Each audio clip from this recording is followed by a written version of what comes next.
Welcome back to Death Before Booze. I'm Sam. I'm Jen. Hi, Jen. Hi, Sam. Thanks, guys, for joining us again for our true crime paranormal podcast over here. Woohoo! So, what's new? You know what? It's the new year. Is this like the first week? I think this is like the first... This is our first episode of 2025. It is. Isn't that crazy? Yeah, we started this in 2023. Right? Yeah, October of 2023. And now we're in 2024. Mm-hmm. Do you have any resolutions? I mean, if you don't want to do personal ones, but is there anything for like the podcast maybe?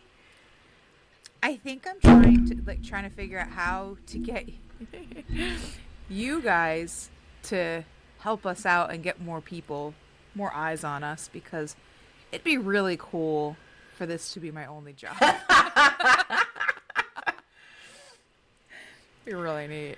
But yeah, I mean, I would love to do that too. I think I would like just more engagement. So like, you know, more people telling us what they want to hear, or like we're here.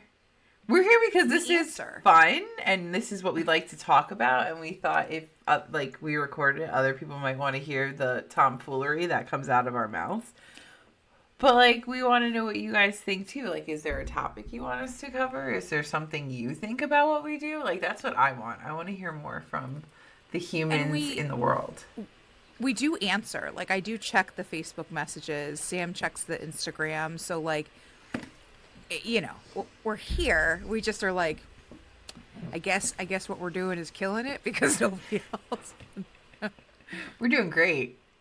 Nobody's telling us we're doing bad. I mean, all 5 of our 5-star reviews on Spotify, like, they tell us how good we are. So obviously we fucking are killing it. We're doing something good. Oh, I did make it to 2 minutes. I was just like, shit, I just said fuck, but I got 2:30, so we're good.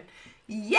We're trying to make it. That was my other resolution. Make it to 2. I know this is like the 3rd time I've said it, but we are going to make it to 2 minutes before I start cursing. Before we start cursing. Oh my which gosh. Sometimes is hard, but you know. Oh my god, it's always hard.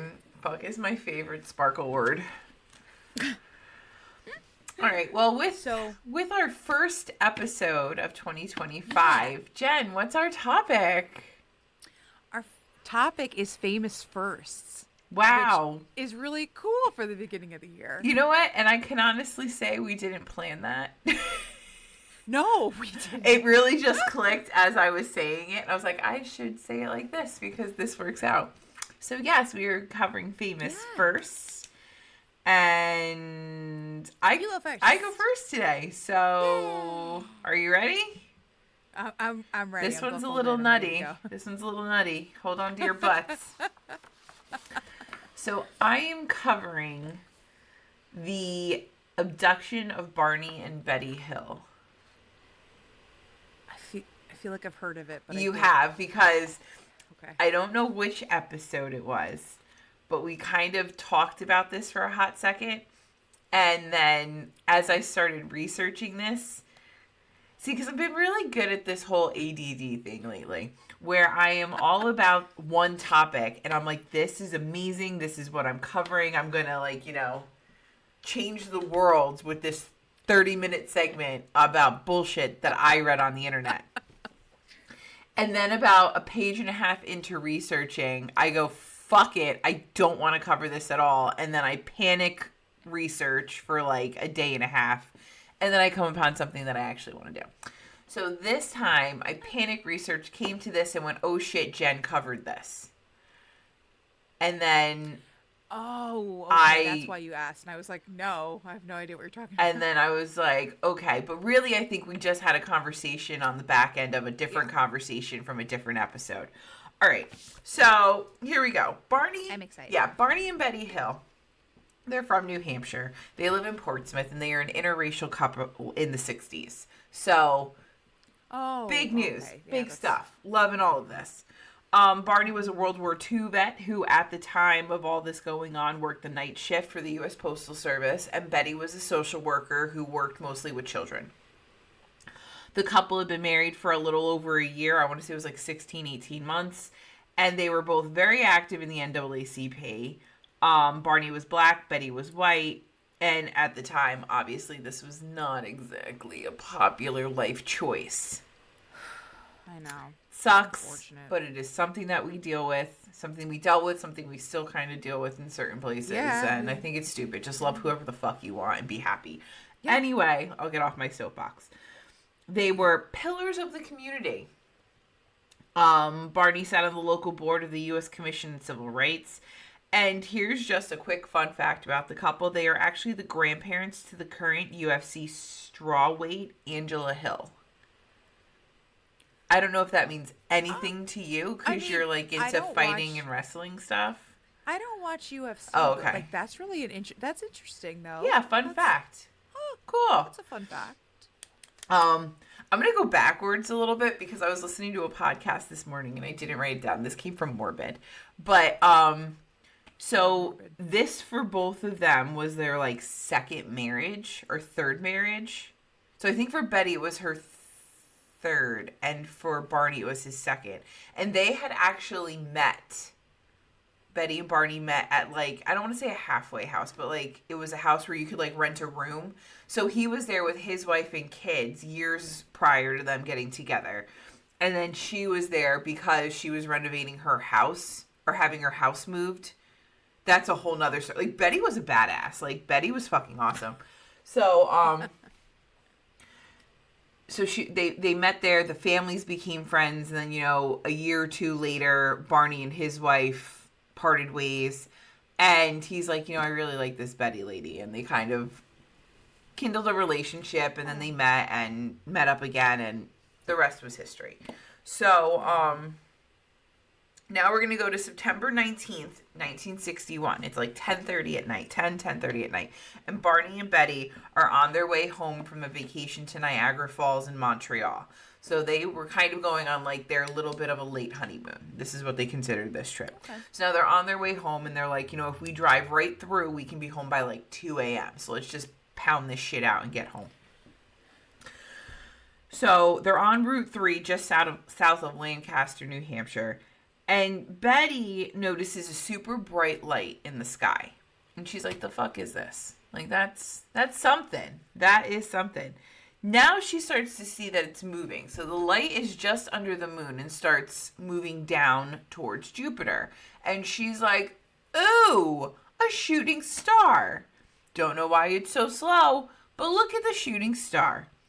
Until the shooting star abruptly changes directions and starts going back up towards the moon. And I don't know if you know this, but shooting stars don't go back up. I mean, I don't know a lot about stars, but I don't know a lot about a lot of things, but shooting stars don't go up. Works. They go down. And the reason I say it like that is because in my very tired stupor, I was like, why is that weird? Things move around in the sky all the time. And then I was like, wait, they're called falling stars, not climbing stars. And this all happened in my head in about a 20-second period of realization.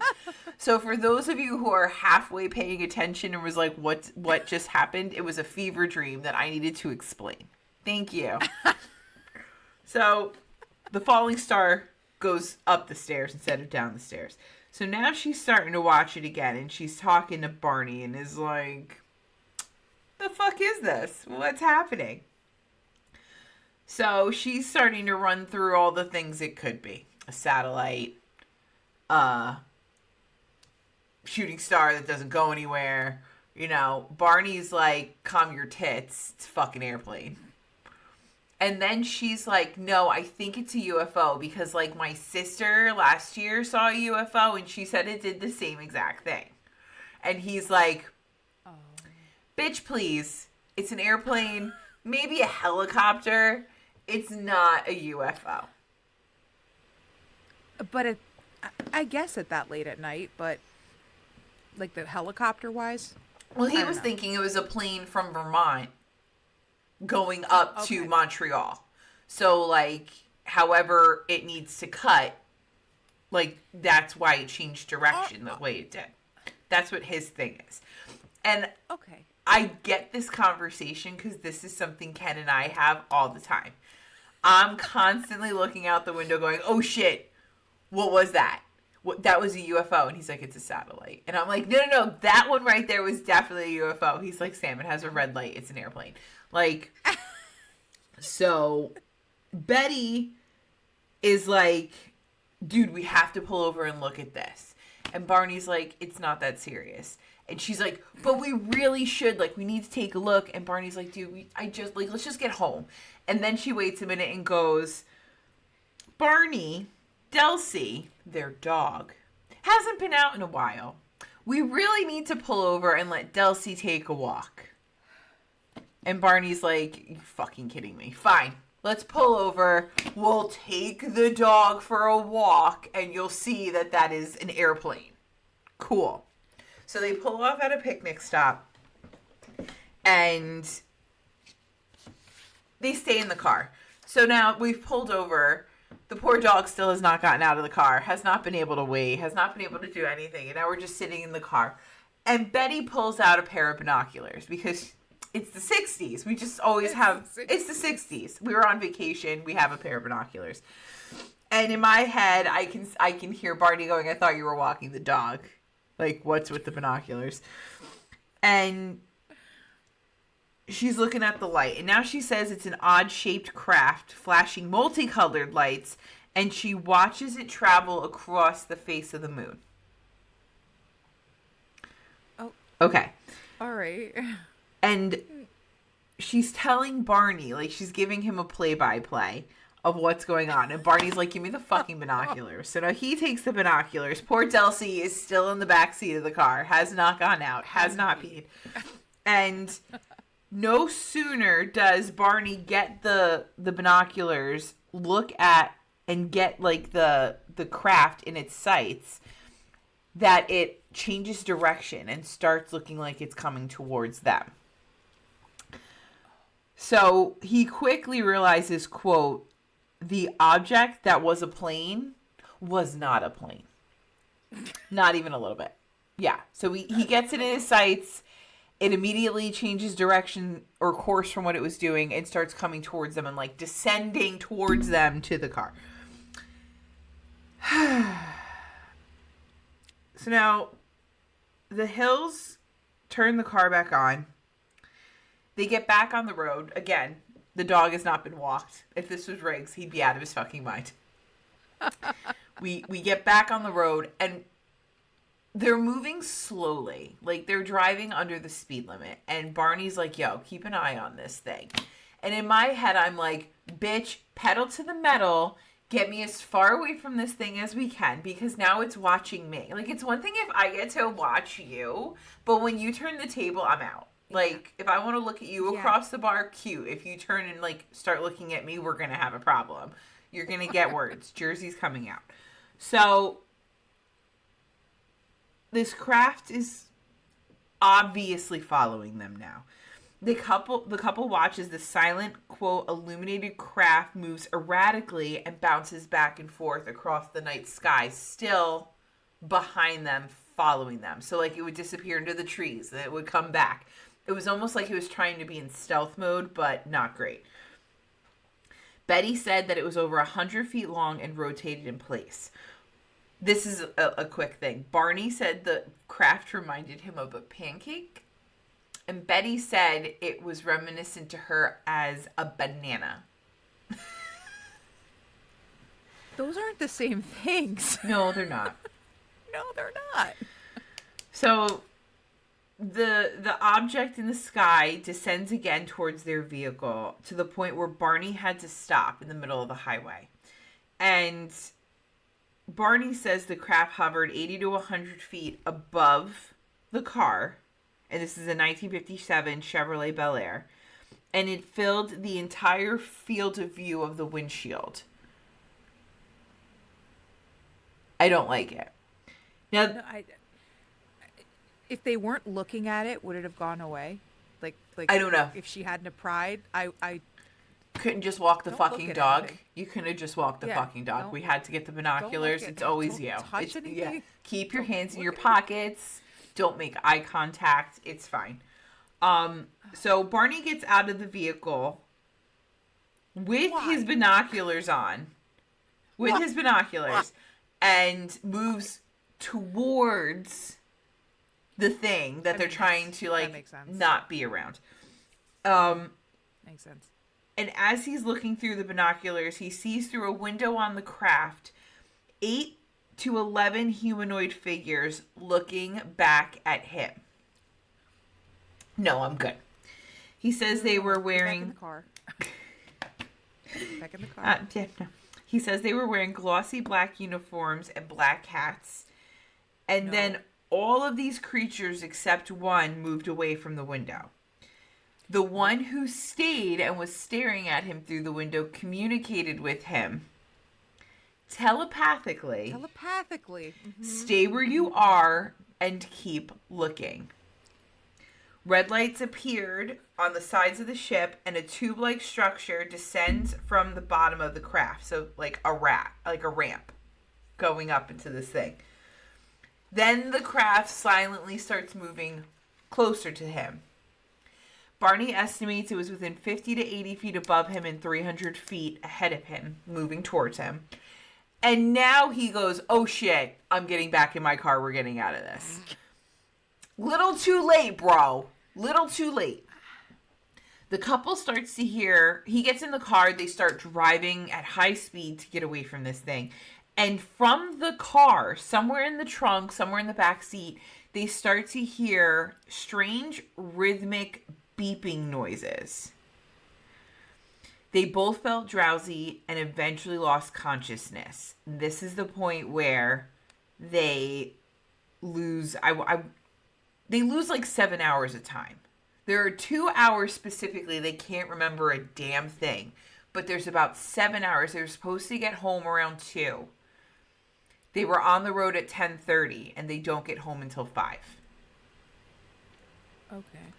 Did they drive the rest of the way? Like their car, the thing that they really remember is at dawn, they pulled into their driveway in their car. Everything else is either completely gone or spotty. Okay. All right. So the Hill stated that they had some odd sensations and impulses once they got home that they couldn't exactly explain. Betty insisted their luggage needed to be kept near the back door rather than the main part of the house. So instead of bringing the luggage in and, getting it ready to be laundered or bringing it upstairs to put it away, she's like, leave that fucking thing right by that door. It's not coming in my house. Both of their watches had stopped in the night and they would never work again, even though they tried to have them repaired. Barney said the leather strap for his binoculars was torn, but he could not recall tearing it or how it would have been ripped.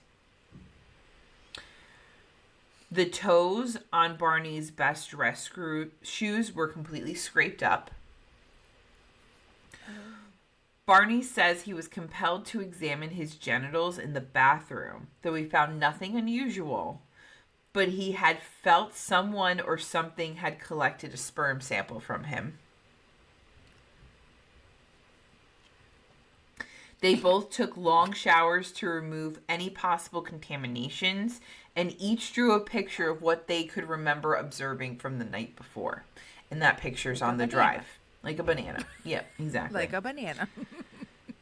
So once they, take their long showers, check their genitals, what happens in Vegas stays in Vegas except for herpes, because that shit will follow you, like, according to The Hangover. So we're checking our genitals, we're doing whatever. But they sit down and they start to try and reconstruct the events from the night before. And as they are starting to discuss what they can recall, they start to hear the weird beeping sounds again coming from their house. And they start to get fuzzy and drowsy. And they hold off on the conversation. They're like, all right, you know what? Let's take a nap. Been a long night. We drove a lot. Let's take a nap. We'll reconvene after the nap. So they go to sleep for a few hours, get a nice nap in, wake up refreshed, like, what the fuck happened? When Betty woke up, she took the clothes she had been wearing and she put them in her closet. When she did this, she noticed her dress had been torn at the hem, the zipper, and the lining. She also saw that there was a pinkish powder on her dress. And even though she hung the dress on the clothesline, the pink powder wouldn't go away. And when she noticed how irreparably damaged her dress was, she threw it away, and within minutes was like, I should not throw this away. I need to keep this dress. So she pulls it back out of the trash, and years later, over 5 laboratories conducted chemical and forensic analysis on this dress. And they couldn't find any reason for what this pink powder was it toxic, where it originated, or why it wouldn't come off the dress. Sounds great. Super excited. Also, on the trunk of the car, there were circles scratched into the trunk where the paint was. There were perfect circles. And the rest of the car was fine. Everything else was fine. Don't know why there are these circles on the trunk of the car. But they did an experiment, and I don't really know what made them think to do this, but they grabbed a compass, and whenever they would take the compass and put it over the circles, the compass would go crazy. It's like the magnetic pull was ridiculous. And then when they pull it away from the circles, the compass worked fine.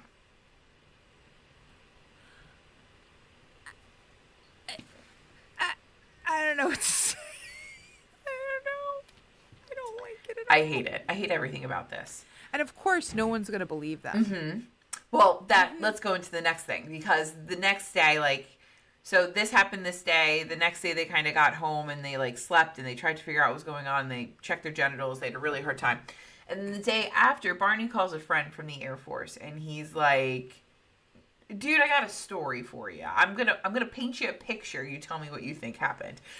And it was very much abridged because, they didn't want to come off as crazy. Well, yeah. So he gives them the highlights, and the friend is like, dude, you saw Jupiter. Let's all calm down. It was Jupiter. You were probably tired, got a little hazy. Did you have a little beer before you left? It was Jupiter. You're fine. Years later, however, this friend had it on good authority from multiple bases, like Army military bases, whatever we're calling them, that there were multiple sightings of this craft in the area, and multiple military bases had documented seeing something in the sky that night. Yeah. Cool. Mm-hmm. Betty then went to the library and she started doing a lot of research on alien stuff. They also reported their encounter with Project Blue Book. I don't know if you know what Project Blue Book is. Okay. Okay, for those of you who don't know, go ahead. What do you think it is? No. I honestly, I feel like when we did our UFO episode, I feel like one of us mentioned it, but I don't remember exactly. So Project Blue Book started in the 50s, and it was a governmental documentation reporting thing for UFO and alien encounters. And basically, they kept a running track record of any encounters or sightings or whatever during that time period. I don't really think it's used anymore, but that was the thing. Okay. So about 10 days after the UFO encounter, Betty began to have severe, vivid dreams. And they went on for about 5 straight nights. And she felt as though these dreams were so real that they had to have happened. So now she's telling Barney about these dreams and is like, don't you remember this? Don't you remember this? But what was going on? Barney, on the other hand, was like, I'm really sorry you're having these dreams, but we gotta stop. We gotta stop talking about this. This can't keep being a thing. It happened. It's over. We gotta get off the merry-go-round. We're done. And she's like, okay, cool. And she never had another vivid dream. And she apparently really didn't talk about it anymore with Barney either.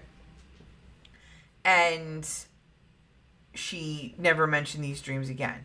In November of 61, Betty began having dreams again, not vivid dreams, but just dreams in general that were off. So she started writing them all down. In one dream, she and Barney came up to a roadblock and there were men who surrounded the car. She lost consciousness. Then she realized she was being forced by two small men to walk in a forest at night.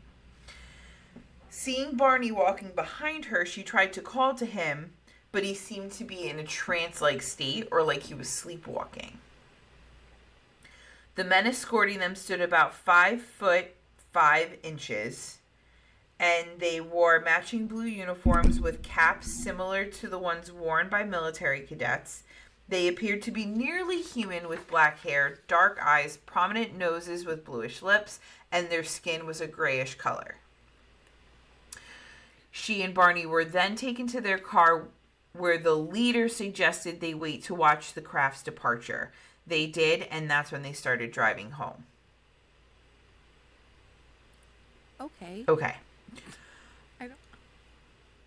So they're starting to talk to people in the UFO world, and they're like, right. This is really weird, because although they're not vivid dreams, it's like a memory for her. So now she's trying to talk to it. And somebody suggests maybe you should go to a therapist. Like, talk this stuff out. So they find a therapist. I believe his name was Dr. Simon. And they start doing therapy as well as hypnosis sessions to try and figure out what's going on and recall what happened to them. And now this is like 3, 4, 5 years later. Like, this isn't like within months or weeks.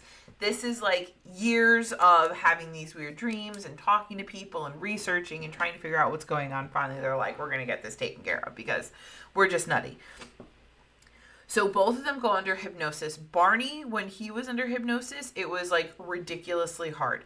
He had a very guttural reaction. People had to hold him down. He was not okay. Apparently, while they were doing all their tests on him. So, here we go. According to the Hills, in their hypnosis state, the UFO had landed on their car as they were speeding down the road, and put them to sleep. Afterwards, the gray beings they had seen earlier, like in the window, led them up a long ramp into the spacecraft. Once inside, the Hills were separated and individually tested. There was a leader who spoke, but their mouth never moved. And he spoke very good English. Then their testers, although spoke English, it wasn't as good as the leaders. They were asked to both climb, this is now separately now, to climb on a metal table and remove their clothes, where the gray beings began to pluck their hairs, take clippings from their nails, peel parts of their skin off. The gray beings also probed needles into their arm, legs, and head, and Betty recalls that one needle was even inserted into her belly button as a type of a pregnancy test. Betty also noted that whenever she started to feel pain, the testing guy, like the main tester guy, he would just wave his hand and all the pain would go away. Betty also apparently must have had her eyes open the whole time, because she could give you just detail upon detail upon detail, where Barney was like, nah, man, I kept my eyes shut. I didn't want to know a damn thing. I was terrified. I mean, I don't blame him. Yeah, I'd be good. So throughout the ordeal, the leader was always there observing from the sidelines, and later when alone with the leader, Betty asked where the craft had flown from, and why they were there. And apparently while she was there, she also saw a book on a table, and the leader was like, yeah, sure, take it, NBD, you can have this. And then when they were going back to their car and letting them go, a scuttlebutt kind of broke out, and they were like, oh, no, give me the book back. You can't know about this. But while she was talking to the leader, he was kind of showing her pictures of the galaxy and the star map and where they had come from and where they were in relation to this, and cool. So at some point, Betty writes a book, and she puts all of this information in there and can fully recall this star map and puts it in there. So years later, a woman named Marjorie Fish, who was from Ohio, reads the book, sees the star map, and attempts to interpret Betty's reproduction of the map, and concluded that the beings had come from the star system Zeta Reticuli. And from when Betty wrote the book and put it in there to when this Marjorie chick researched and figured it out. And I'm talking like, think Charlie Day with the red lines. She fucking built this whole thing out in like her living room to figure out where in the galaxy this was. Betty had actually put all of this in her book before Zeta was actually discovered by astronomers. Huh. So that's a little weird. After everything goes on, the Hills go back to their regular lives. They were willing to discuss the UFO stuff with UFO people, friends, family, all that stuff, but they weren't seeking publicity. They weren't looking for money out of this. They were kind of like, we'll talk about it if you want to talk about it, but we're good either way. That's fair.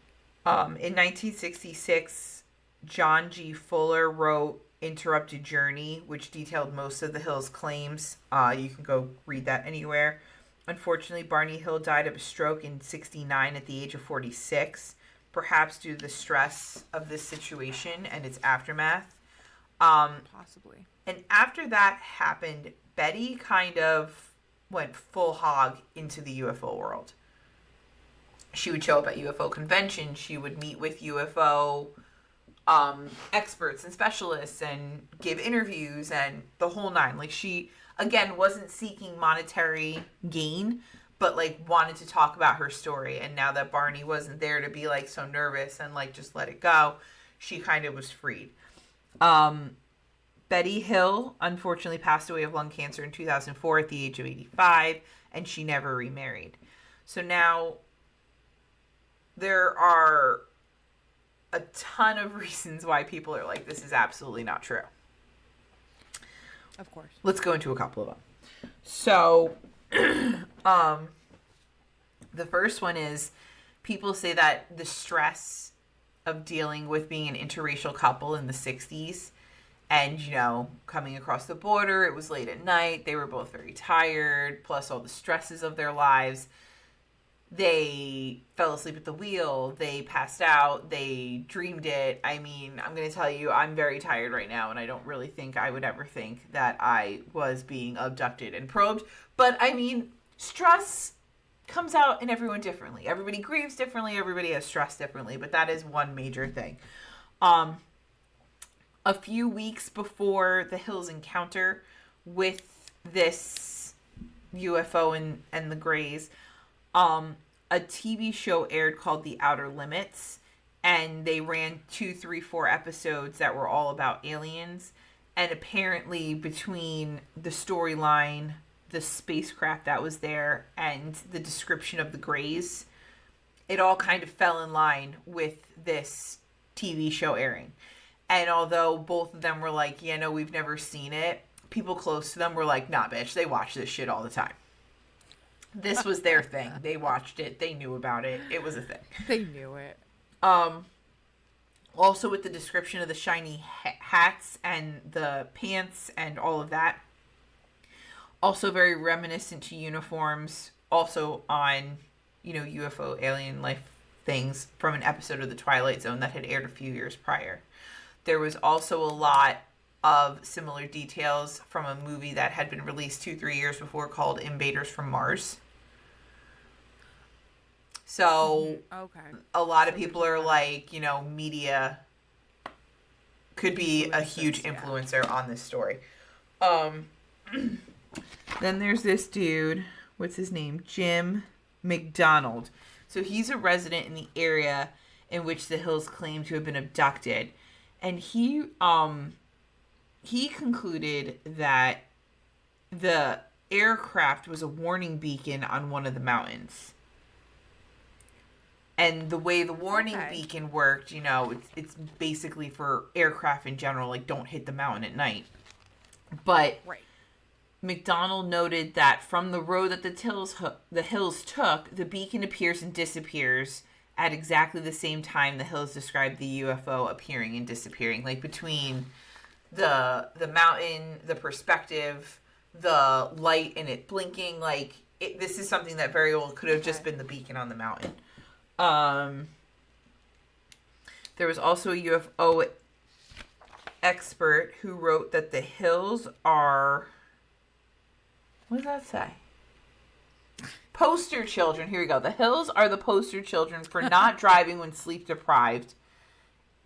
And in the Skeptical Inquirer, this guy Schieffer, his name's Robert Schieffer, he's the expert.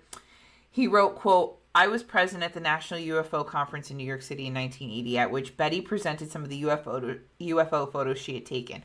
Oh, yeah, because later in her life, when she was, like, big UFO human, she started saying that they were popping up everywhere. Like, she saw UFOs everywhere. They were following her, keeping tabs on her, the whole nine.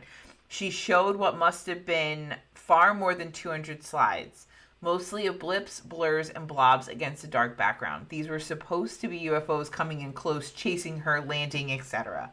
After her talk had exceeded about twice its allotted time, Betty was literally jeered off the stage by what had been at first a sympathetic audience. Oh. Yeah, so not great. In 1995, Betty Hill wrote a self-published book, A Common Sense Approach to UFOs, and it is filled with delusional stories such as seeing entire squadrons of UFOs in flight and a truck levitating above the freeway. So she's starting to go down this path. Also, Schieffer, after speaking with other people in the UFO community, specifically about Betty, said that she had started going to UFO vigils across the nation. And many people reported that she was having a hard time deciphering between a streetlight and a UFO.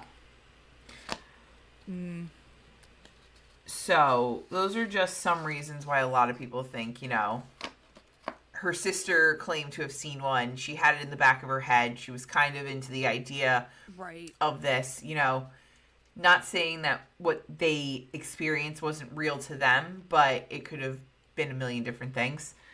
But now everything, there's a gas station on Route 3 in New Hampshire that moonlights as an alien abduction museum, and it displays all the newspaper clippings and photos from the couple. The University of New Hampshire, University of New Hampshire actually has all of the evidence from this case, including Betty's dress and their picture that they drew and all that on display, and you can go see it there. And then in 2011, just up the road from that gas station, the New Hampshire Division of Historical Resources put up a marker commemorating the site of the supposed abduction. And that is the first alien abduction story reported, as well as the first introduction of the Greys to the world. And that is a famous first for Barney and Betty. Wow. Yeah, I hope that made sense because... It made sense. Okay, good. I feel like I jumped around a lot, or I tried not to, but... No, but, it's... Yeah. Those are... But, again, when we go back to our UFO episode, everything is very, time is all over. Time is a construct. It's not, a real thing. Yeah, because this took, years. It wasn't there was a couple where I was like, all right, this seems like it's, a month-long thing. And it's no, there's, years here. And then there's, we forgot about it for a while. And then, oh, look, I found this picture. Let's remember it again. So, yeah. Got it, yeah. Wow. Aliens. Huh. It's always aliens. It's always aliens. Well, I'm bringing us back to talk about... Bring us back. The first electric chair death. Because... Oh, shit. I got kind of wrapped up in a history thing about, how the first electric chair was created, and I was like, who was the first person to be? And it's... Well, here we go. So, fun facts, or not fun, but facts.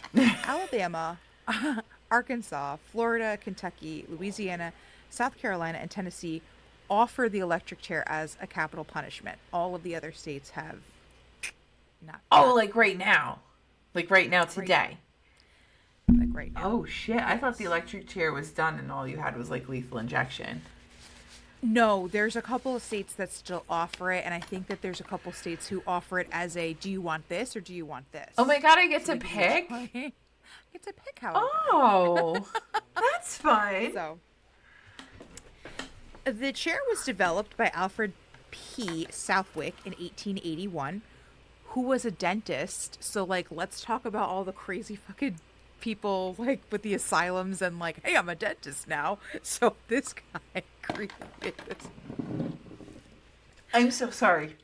Why would a dentist think, let me electrify this chair? Did you know that the chainsaw was originally invented for, like, aiding in labor and delivery? And now we cut down trees with it?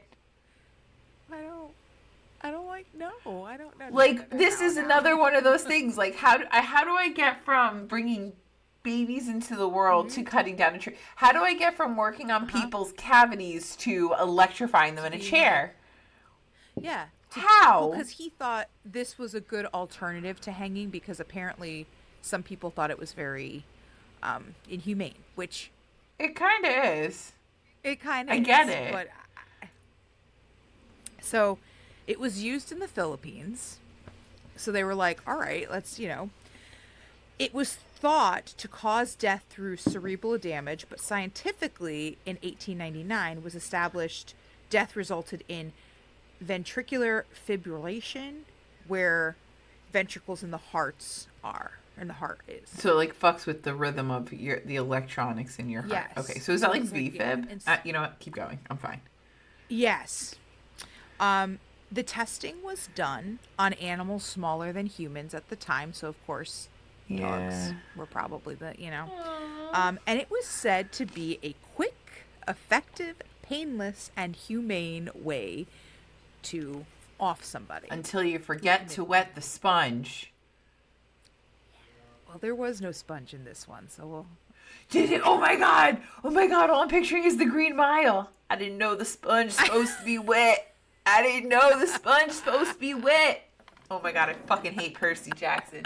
Little Percy Jackson, see him dance. Listen to him squishing in his pants. That's such a great movie. I'm sorry. Go ahead. Ole Sparky. Oh my gosh.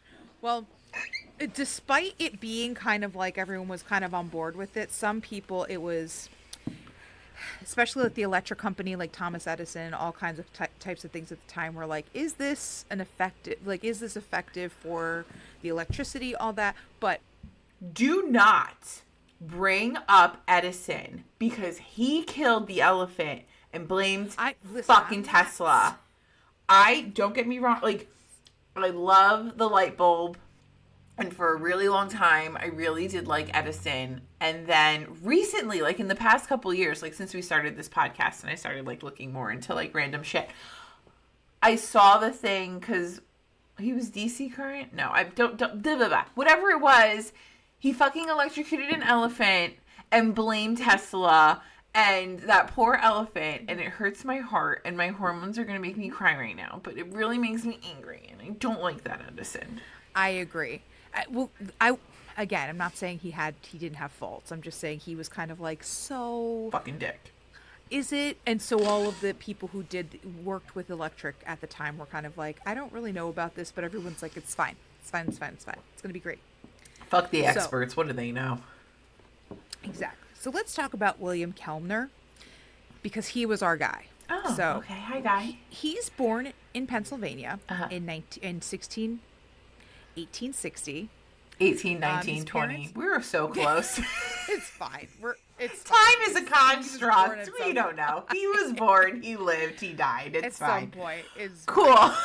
So, both his parents immigrated from Germany, and both of them were alcoholics, so... I get it. It's the 1800s. He dropped out of school at 10, so he's not able to read and write, but he did work at his father's butcher shop. Okay. After his parents died, he went into the peddling business, which was known as like the door-to-door salesman at the time. They called it peddling. That makes sense. Don't peddle your goods around here, so they were known as peddlers. Cool. Okay. And he earned money to buy a horse and cart, He also became a pretty heavy drinker, but again, this is the late 1800s. What else did you have to do? He was known to his friends as Philadelphia Billy, and his drinking binges were well known. So he was kind of a barfly, and his friends were like, yeah, that guy's freaking crazy when he drinks. Okay, so not looking so good for him right now, but Oops. you know, it's fine. It's okay. He began dating Tilly Zellner, who became his common-law wife. Now, March 29th, 1888, sorry, I put 19. You're doing great. I know. Dude, I'm so sorry. Barney and Betty Hill thought a UFO was a fucking type of food. I think you are doing just fucking fine. Well, a pancake, yeah, okay. A pancake or a banana. Okay. So your typo is fine. He was recovering from a drinking binge. And the two started to argue. He accused her of stealing from him, and preparing to run away from him. Then the argument got really intense. So he went to the barn, grabbed a hatchet, went back to the house. And then he was like, you know what? I'm gonna do this today. So he struck her repeatedly and killed her. No, because he was drunk or hungover, and she was nagging him basically. She was nagging him. They were having an argument, and then he's like, well, you stole from me and you're gonna run away. So, and she just kept going. So he calmly went to the park to get the axe and came. Okay. So he then went to his neighbor's house and announced he had just murdered his girlfriend. So our friend Bill here. Hey, how you doing? Can I borrow a cup of sugar? Also, I killed Zelna over here. What's her name? Tilly. By the way, I had a little bit of a Lizzie Borden moment, little Velisca axe murder, and said, "Fuck this." And I need to take out some aggression. Unfortunately, the aggression was taken out on another human. But hey, about the sugar. But it's fine. About that sugar. So the trial proceeded quickly. He was convicted, obviously, of first-degree murder in May. 3 days later, he was sentenced to death by electric chair under New York's new electrocution law replacing hanging. But wait a minute. I thought they were in Pennsylvania. He was Philadelphia so-and-so. Why are we in New York? I think that New York kind of made it a thing, and I guess other states adopted it. Okay. Where it was like, oh, we're going to have this as an alternative because hanging is inhumane. Okay. So, despite the chair being ready to go. Okay. Just got to plug it in and it's good. Oh, plug and play. The developers did not want to test it this way. They were like, okay, we get that this guy is like, but I think that we have to do a little bit more work first before we test it on a person. Okay. Fuck the experts. And a lawyer even filed an appeal claiming that the chair violated the Eighth Amendment's prohibition of cruel and unusual punishment because... Yeah. I get it. Okay. But again, everyone said... It's fine. It's humane. It's going to be painless. Well, the experts didn't say that. Everybody else said that. They didn't. Okay. So, they decided, okay, the execution's going to be carried out. Yeah. Got it. We're cool. Good to go. The morning of the execution, August 6th, 1890, Bill woke up at 5 a.m. He got dressed in his suit and necktie and a white shirt. He had breakfast. What was his last meal? He said some prayers. He just had breakfast. I don't know. It didn't say like what it didn't. I don't think they gave him the option. That wasn't an option back then to be like, what do you pick? What are you picking for your breakfast? Okay. Because I did. And he woke up in the morning. Yep. Okay. They were ready to go by like 6:30 a.m. Like this was ready. So. He had the top of his head shaved because, again, that I guess... Got to get the electrodes to hit the skin. Okay. Exactly. So, at 6:38 a.m., They entered the electrocution room. Charles Dustin, who was the warden, presented him to 17 witnesses.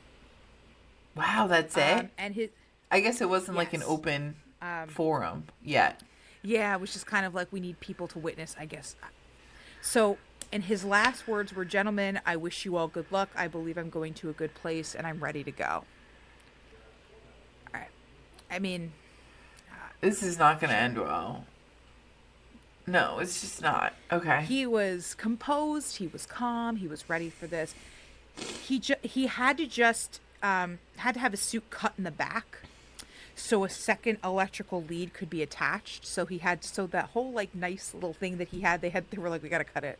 So he was strapped into the chair. Yep. His face was covered with a towel, and the metal restraint was put on his head. Okay. Ready to go. Okay.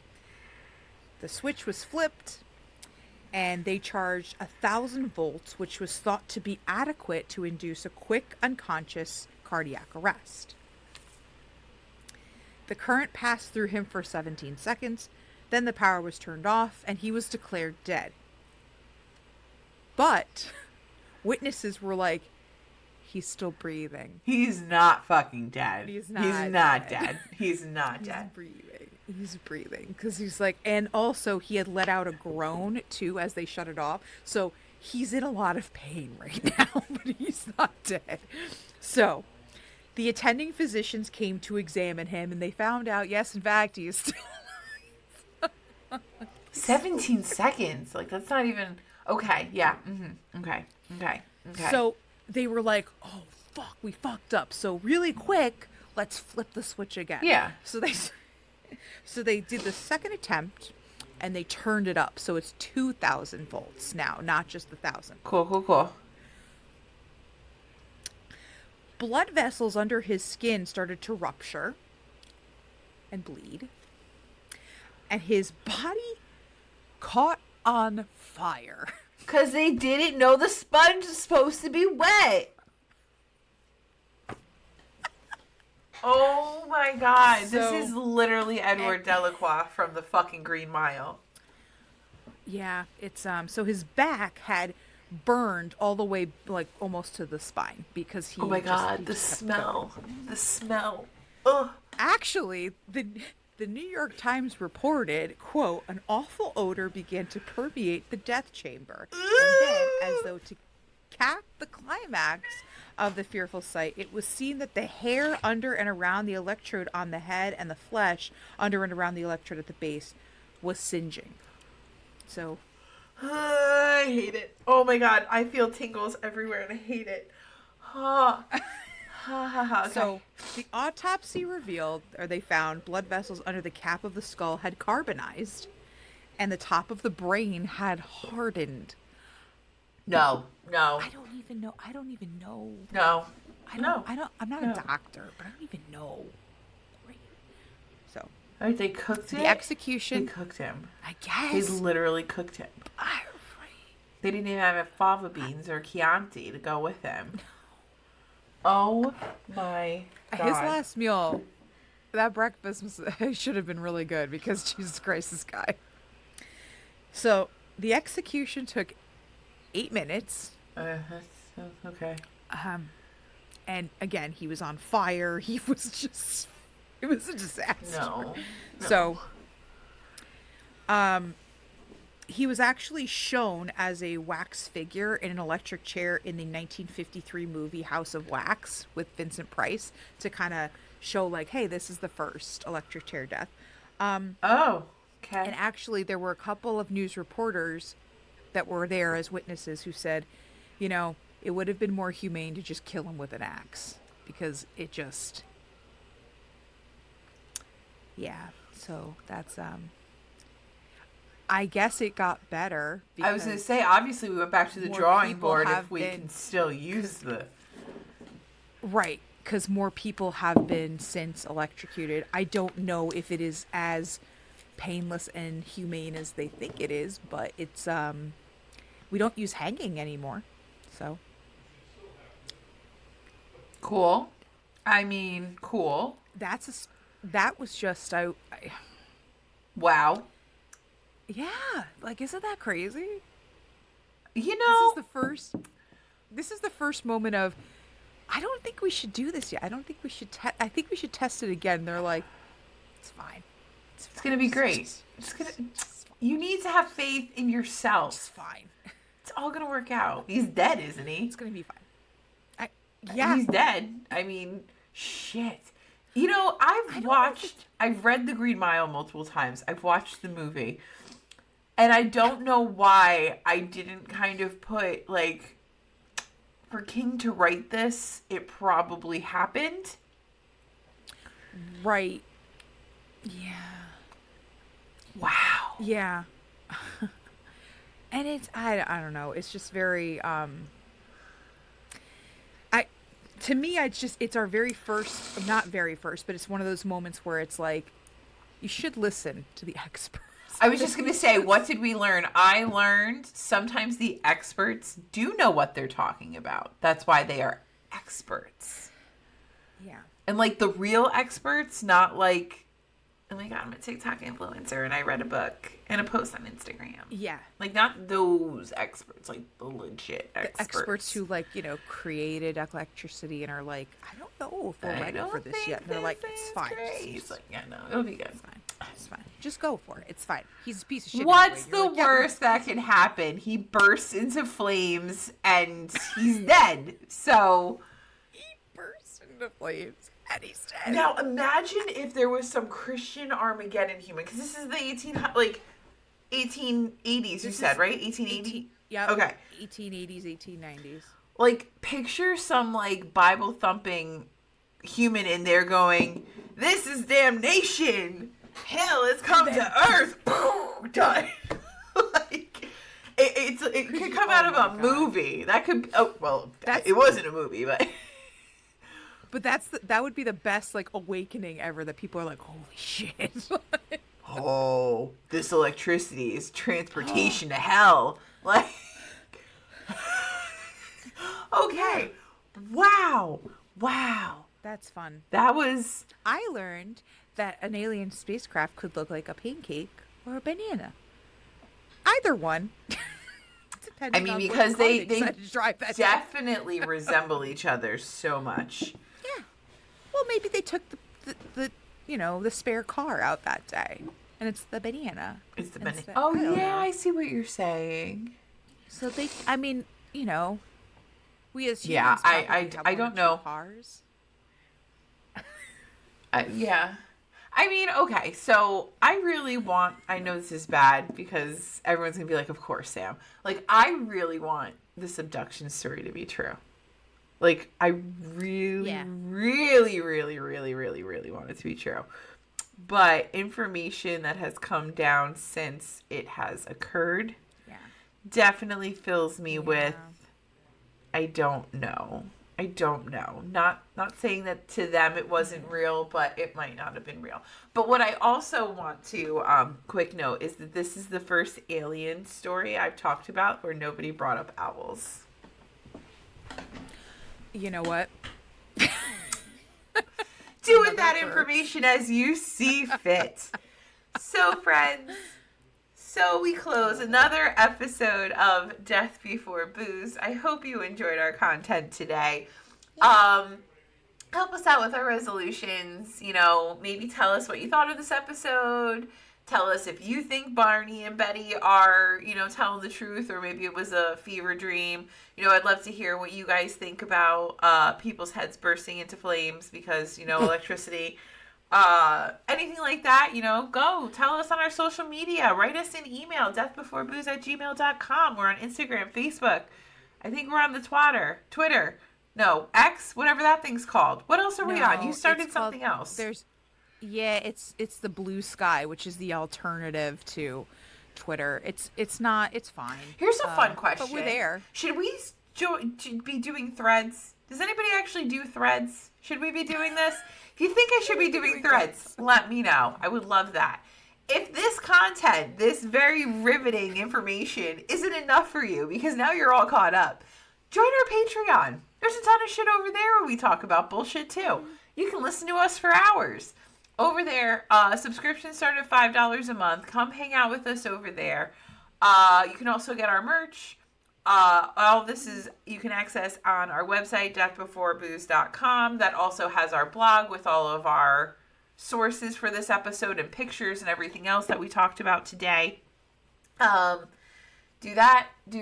Tell your friends. Make sure you review us on Spotify and Apple Podcasts. Make sure that our reach goes out a little bit bigger. Tell your friends. I already said that. We love you so much. I know I forgot something, but we'll see you next week, and hopefully I'll remember then. All right. Love you guys. Love you. Stay spooky. Bye. Bye.